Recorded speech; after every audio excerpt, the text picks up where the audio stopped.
So this is what white boy summer used to look like.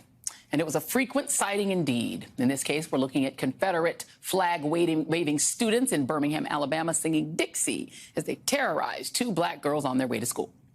And this is what it looks and sounds like now. The more they throw at Donald Trump, the more they throw at us, the more we support him. And the solution is to deport every single illegal alien who came to this country under Joe Biden's regime. For Joe Biden and Dr. Joe Biden and Hunter Biden, all in the Biden, they're a bunch of feral dogs, right? It's a family of feral dogs. We're going to have to fumigate. It's going to be a new day. And MAGA will run things. They're going to know that MAGA is not only ascendant, MAGA is in charge. It's very simple. Victory or death. Dude, aren't you in jail yet? Joining me now is friend of the show, Jason Johnson, professor of global journalism and communications at Morgan State University and host of the podcast, A Word with Jason Johnson. Jason Johnson, White Boy Summer, what's not to love? Oh, quite a bit, actually. And no particular offense to any particular white boys, but if the first white guys you can think of are like Jack Harlow and John B., I think that's an insult to like real white boys who know hip hop, like, I don't know, Beastie Boys. I don't know. Maybe it's just my perception. Maybe even, heck, I'd go with Jelly Roll before I'd go with those guys. Okay, so let's talk about this convention, because it is sort of interesting, the juxtaposition of Trump being in a black church with no black parishioners and some black Republicans who are like MAGA Republicans, so they're not like us type of blacks. And then he goes right over to the place where where the food fight was between the people you saw on that stage and David Duke, who said it was too much for him, he couldn't stay, and Nick Fuentes, who got kicked out. So they're fighting. Your thoughts? You know, it's amazing. You know, there's the famous joke when you're a kid of like, this is a picture of a cow eating grass, but the cow's gone because the grass is gone. It's just white. Like, that's what these conventions are. It's just white people. It's just angry white people. And you could put a couple of triangles in there for their pointy hats. This is the thing. This is Joy White so amazing to me, that we're forced into these idiotic narratives every single campaign season about Donald Trump, or most Republicans in general, and their attempts to connect with black people. First off, they're driven by wishful thinking on the part of Republicans. No Republican has made any real attempt to recruit black voters since, I don't know, Michael Steele. Right? And Reince Priebus didn't really want to help him in doing that. Sorry, we got to be honest about that. It's been almost 10 years now. Every attempt by the Trump administration or the Trump campaign has been disingenuous. And then it's bolstered also by these ridiculous polls that we see that say, 25% of African Americans are going to vote for Donald Trump. Most of these are not functional polling firms. And if it's not Cornell, and it's not Hit Strategies, and it's not the Grio, right, it's probably not a reliable poll. So that's what we're seeing, Joy. It's the beginning of silly season, and black folks, unfortunately, are on the menu. Yeah, I mean, let's just note that the Times Siena poll that everyone got so excited about had like 900 total respondents, so like 90 some odd black people. That's not enough black people to poll whether they are, like McDonald's. Like, that's just not enough people in a sample to say, 23% historic. But when you actually look at some polling that gets more specific and drills down a little bit more, so USA Today actually did a poll, and they actually plussed up the sample to about 500 respondents, which is a little bit better for, at least for a poll of African Americans. That's pretty big. And they polled in the swing states of Pennsylvania and Michigan specifically. And they found that, surprise, surprise, Biden is still the first or second choice of the vast majority, while most would avoid Trump. And while there is a softness in Biden support and people have some reservations about him and have some interest in third parties, guess who got no more support than he did before? Trump. These voters despise Trump. When you actually poll and ask a significant number, they don't like him, despite the gold shoes, weirdly enough, and being a criminal. Right.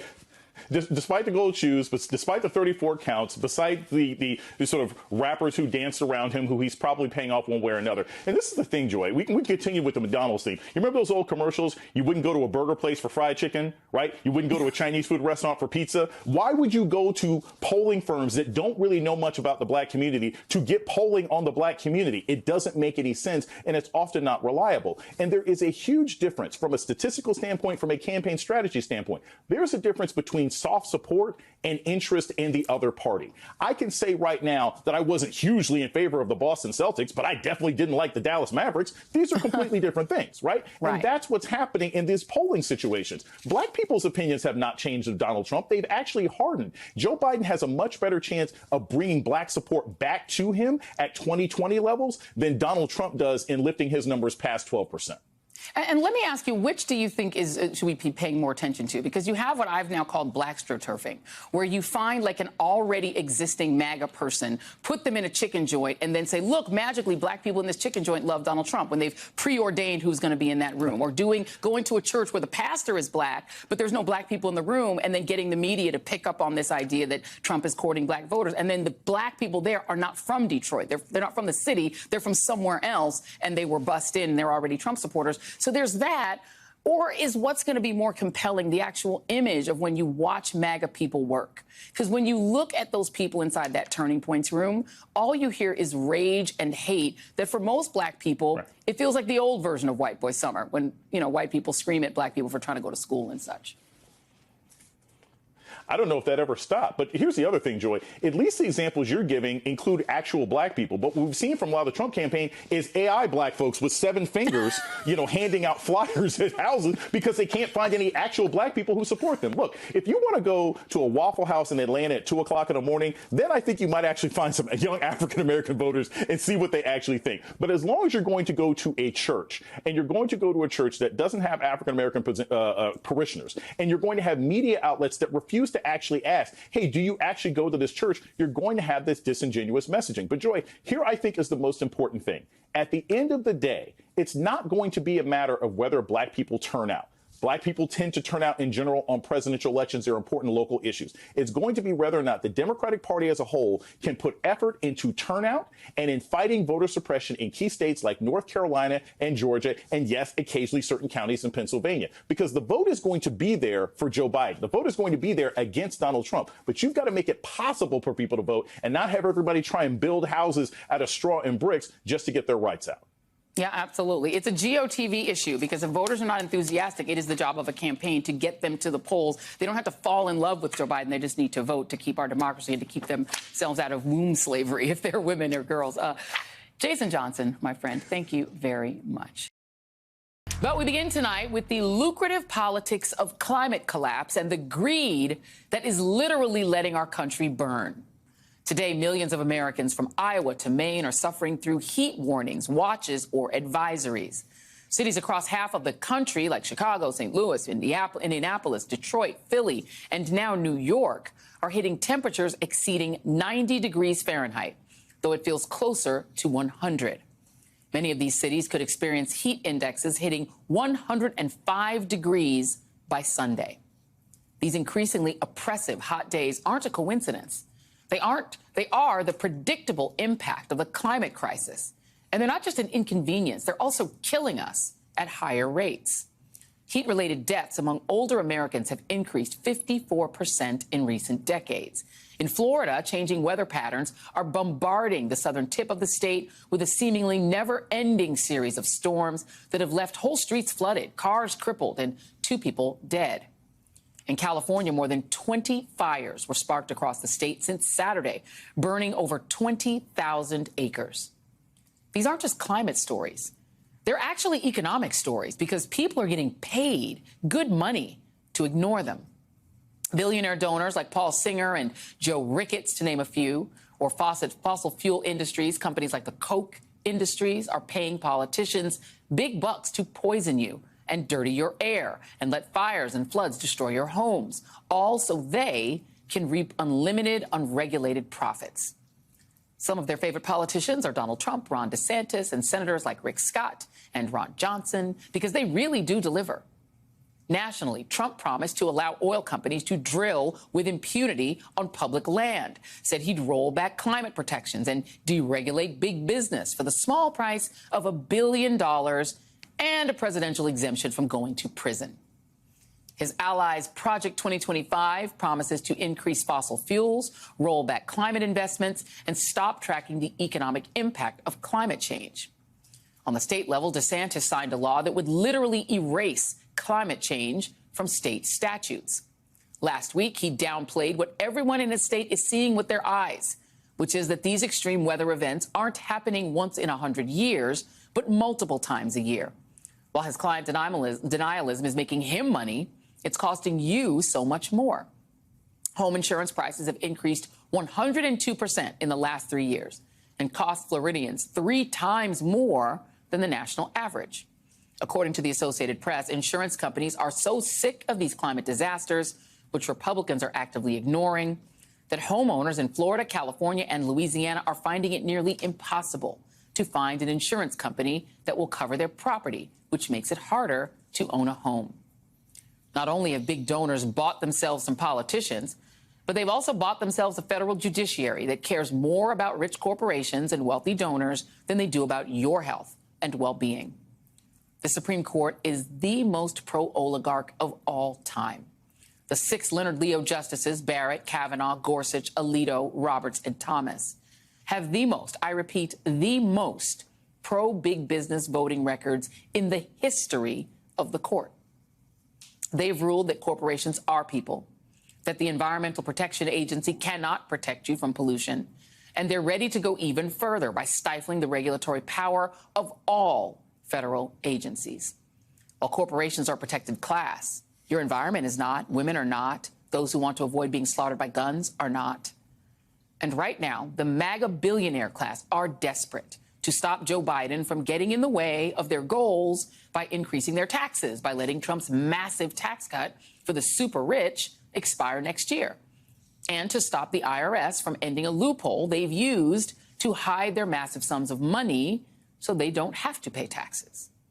Buying politicians and judges who are willing to sacrifice you and your future is the easiest way for the ruling super rich to ensure that they remain America's ultimate and only protected class. Joining me now is Robert Reich, former Secretary of Labor and Professor of Public Policy at UC Berkeley, and Mark Joseph Stern, senior writer for Slate. Thank you both for being here. I am going to go to you first, Robert, because I feel like I've just stolen your social media for probably the last 6 months in putting this together, because you've been screaming about this, trying to get people to focus on this. Well, we are focused, my friend, because America is burning and somebody is getting paid for it. Your thoughts? Joy, this is something that is getting really under the radar. I'm glad you're putting it on the radar. But big business, billionaires in this country are pouring huge amounts of money into our politics. We know this because a lot of things are not being done that should be done. And now that we are approaching perhaps the most important election in American history, and one of the candidates, Donald Trump, says that environmental problems and climate change are a hoax. He calls it a hoax. And Republicans are falling in line behind Trump and grabbing the money that's coming to them. A big business really is exchanging the climate and the health and the safety of America and our democracy for the sake of what? Tax cuts and regulatory rollbacks and more profits. It is really shameful. It is something that hopefully people will not tolerate. I mean, I think, we are all consumers. We all have some power, and we ought to exercise that power. And let me just, to get you all in the audience just to understand this, the top recipients of oil and gas money in Congress are Representative August Pfluger of Texas, of course, Ted Cruz is number 2. Senator Kevin Cramer of North Dakota, Nikki Haley, when she was a governor. Donald Trump is number 5. Ron DeSantis is number 6. Then you go down that list. Mike Johnson, Speaker Mike Johnson is number 8. You've got Steve Scalise, John Barrasso. These are the people from Open Secrets that are getting the most lucre. The top recipients of gun rights money. Donald Trump is number 1 there. Ted Cruz is down to number 2. Speaker Mike Johnson is number 3. Nikki Haley. You keep going down that list. Jim Jordan, who loves to do hearings. You go down that list. And then let's last go to the defense industry. This says Donald Trump is considering mandatory military service for Americans and automatically registering young men for the draft if he gets back in. And there you see that list. You've got Roger Wicker of Mississippi. Joe Biden is on the list, but not right behind him is Donald Trump. and this is the defense industry. I want to come to you very quickly, Mark Joseph Stern, because there are no judges on this list, but they might as well be. Because you've got politicians who are essentially being paid, at least their PACs are being paid, their campaigns are being funded by billionaires. But then you've got these judges, and you go all the way up to the Supreme Court. That feels like pay to play as well. Oh, absolutely. I mean, some of the conservative justices might as well have ExxonMobil stitched across their robes like they're race car drivers. These justices are doing everything in their power to make it impossible for the government to fight the climate crisis. Just a few years ago, hobbling Joe Biden's ability to cut carbon emissions from some of the dirtiest power plants on the planet, now poised to issue a series of decisions that makes it impossible for the EPA to bring regulatory action and penalties against big polluters that are poisoning our air and water, right? These judges are doing the dirty work of politicians because politicians realize that it's pretty unpopular for them to go out there and say, hey, these gas industries and oil industries and polluters deserve every right to go out and destroy the climate in the country. But if they outsource the work to judges who are unelected, who have life tenure, then they can just sit back quietly while the Supreme Court does, again, the dirty, dirty work. And I think this is a connection that few voters actually end up making. I think that the genius of the Republican Party's plan here by outsourcing this work to the courts is that they can pretend as though they have clean hands, that voters are not looking at the massive heat waves, at the novel hurricanes starting earlier and earlier every season, at the poisoned water in poor black communities, especially across the country, and saying the Supreme Court made this happen, or Donald Trump's federal judges in the lower courts made this happen. They're throwing their hands up and they're frustrated and saying, why isn't the government doing anything? Some of them might be blaming Joe Biden, saying, well, he's president. Why isn't he doing anything? And the answer is because President Biden is not being allowed to do what he so desperately wants to do. He is boxed in at every single turn by the judges who are doing the work of the fossil fuel industry. Right, and they work as a tag team, Robert. It's a tag team because you've got judges who are willing to do the work and you've got politicians who are taking money. If I put those back up just really quickly so I can let you comment on them as well. If you look at the top 10 recipients of the oil and gas money, they're all Republicans, all 10 of them. The top 10 in gun rights, they're also all Republicans. There are only two Democrats on the list for defense money. But other than that, we're talking about all Republicans. Now let you listen to a Republican. This is Senator Pete Ricketts. He was opposing a bill to ban bump stocks, which essentially turned firearms into machine guns. It turns an AR-15 into a machine gun. Here he is about the bump stock bill. We need to be very clear why the majority leader is now holding this show vote. The Supreme Court made a decision last week that he didn't like. A 6-3 majority of the Supreme Court ruled the Bureau of Alcohol, Tobacco, Firearms, and Explosives overstepped their authority when they tried to reclassify bump stocks as machine guns. The Supreme Court made the right decision. In January, I joined Senator Lummis and other colleagues in filing an amicus brief urging the Supreme Court to do what they did. So first to you, Robert, he filed an amicus brief to try to make sure bump stocks would be legal, which, of course, Clarence Thomas dutifully did, literally copying and pasting from a extremist gun organization into his ruling. And he is number 18 on the list of top recipients of money from gun rights organizations. 18. He's number 18, so he didn't make the top 10. Your thoughts, Robert? Well, this is corruption and bribery, and it should be understood as corruption and bribery. But fundamentally, we've got to get big money out of American politics. We've talked about this before, but the big money is getting bigger. Every election cycle, it gets bigger. More billionaire money, more big industry money, and it is not for the public interest. It is not for anything that all of the rest of us get anything out of. In fact, very often, it is just tax breaks and regulatory rollbacks, the rollbacks of health and safety and environmental protections that the rest of us need.